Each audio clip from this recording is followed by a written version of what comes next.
This is going to be a video tutorial on how to change the video snapshot destination in the VLC Media Player.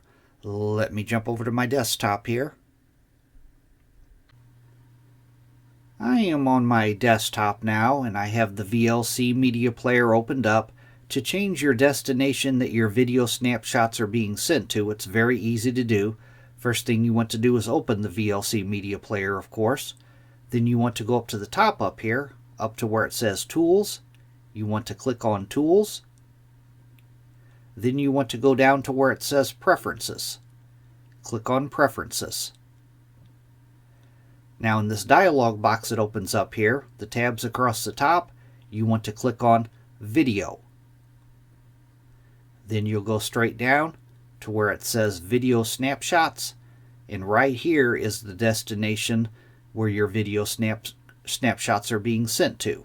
To change that, you want to go off to the right and click on Browse. Now in the little dialog box that opens up here, you can select a different destination. Say that I wanted to use this folder here. I'm going to click on the folder. Then I'm going to go down to the bottom. I'm going to click on Select Folder.